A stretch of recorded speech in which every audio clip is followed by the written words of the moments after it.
केंद्रीय गृह मंत्री अमित शाह विधानसभा चुनाव से पहले आज से अपने 2 दिन के महाराष्ट्र दौरे पर पहुंचेंगे। इस दौरे में वो राज्य के 4 अलग अलग क्षेत्रों के कार्यकर्ताओं से मिलकर राजनीति की नब्ज टटोलेंगे।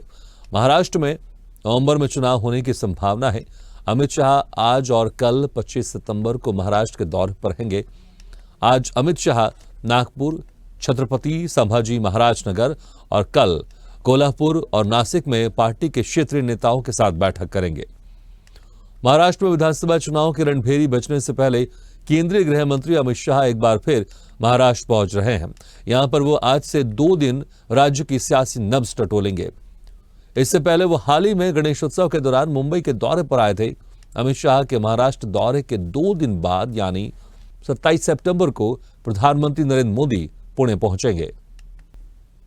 और इस खबर पर ज्यादा जानकारी के लिए बात करते हैं मुंबई ब्यूरो चीफ संदीप रणपीसे से। संदीप, जिस तरह से नवंबर में विधानसभा चुनाव हो सकते हैं इसकी संभावना जताई जा रही है और इसके लिए हर पार्टी एड़ी चोटी का जोर लगा रही है, अपने कार्यकर्ताओं को मजबूत कर रही है, संगठन को मजबूत कर रही है, नब्ज टटोलने की कोशिश की जा रही है। इसी के उद्देश्य के साथ गृह मंत्री अमित शाह भी 2 दिवसीय महाराष्ट्र के दौरे पर रहेंगे।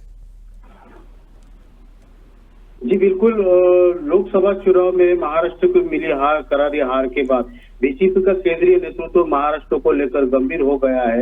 राज्य में होने वाले आगामी चुनाव की पृष्ठभूमि पर पंतप्रधान नरेंद्र मोदी और केंद्रीय गृह मंत्री अमित शाह व्यक्तिगत और महायुति की तैयारी की जा रही है।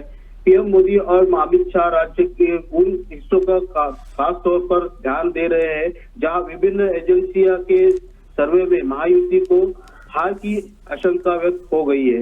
इस कार्यक्रम में अमित शाह आज महाराष्ट्र के दौरे पर आ रहे हैं। आज और कल उनका महाराष्ट्र दौरा रहेगा, मतलब 24 और 25 को। और वो पहले नागपुर पहुंचेंगे, वहां पर दोपहर 2 बजे सूरज सभागृह में आयोजित कार्यक्रम में शामिल होंगे। उसके बाद शाम 6:30 बजे छत्रपति संभाजी नगर में सिडको में एमजी कैंप में हॉल में पार्टी की बैठक रहेगी। रुक्मिणी हॉल जो है वहां पे उनकी पार्टी की बैठक रहेगी। प्रमुख पदाधिकारी भी उसमें शामिल रहेंगे और विधानसभा चुनाव की तैयारी को लेकर समीक्षा करेंगे। बिल्कुल, और 2 दिन बाद प्रधानमंत्री नरेंद्र मोदी भी पुणे पहुंचेंगे और इसको लेकर उसके पहले भी चर्चा यहां पर जरूर होगी। अमित शाह जरूर कार्यकर्ताओं पदाधिकारियों के साथ चर्चा करेंगे। लेकिन अगर देखें लोकसभा चुनाव में जिस तरह से परिणाम रहे संदीप, उसके बाद से यहां पर बीजेपी थोड़ी सी संशय में तो जरूर है। वो कॉन्फिडेंस उस तरह से नहीं होगा जैसे पहले दिखाई देता था, क्योंकि एक माना जा रहा था कि जिस तरह से अजित पवार को पार्टी मिल गई, एकनाथ शिंदे को पार्टी मिल गई, उसके बाद से बीजेपी को लग रहा था शायद कि बीजेपी वहां पर अपने सहयोगी दलों के साथ मजबूत स्थिति में होगी। लेकिन लोकसभा चुनाव में जिस तरह से रिजल्ट आया सामने, उद्धव ठाकरे की पार्टी को अच्छी खासी सीटें मिली, यहां पर शरद पवार की पार्टी को अच्छी खासी सीटें मिली। यहां पर अब क्या कुछ आप माहौल देख पा रहे हैं और बीजेपी के लिए कितनी बड़ी चुनौती है महाराष्ट्र जीतना फिर से?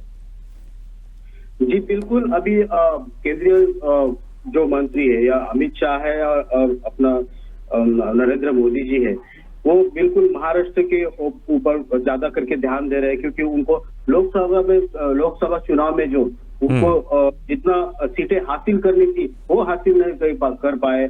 जो जितने की अभी महाराष्ट्र की जो अहम पक्ष है शिवसेना और एनसीपी, उनको तोड़कर भी उनको ये जीत हासिल नहीं हुई है। और इस पे ध्यान देते हुए कि उनको अभी जीत हासिल नहीं हो, उनको महाराष्ट्र पर पूरा सत्ता काबिज करना है, तो उस वजह से जो है अभी पीएम मोदी भी है। अभी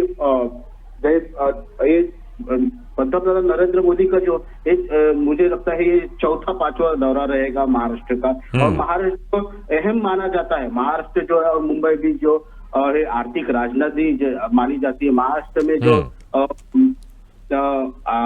पक्ष है उनको भी अहम माना जाता है। और अमित शाह के प्रस्थान के बाद 2 दिन बाद ही पंतप्रधान नरेंद्र मोदी पुणे आने वाले हैं। बिल्कुल, क्योंकि कोशिश यही है संदीप की किस तरह से पदाधिकारियों को, कार्यकर्ताओं के अंदर एक जोश फूंका जाए, क्योंकि कुछ ही महीने बाद महाराष्ट्र में चुनाव होंगे।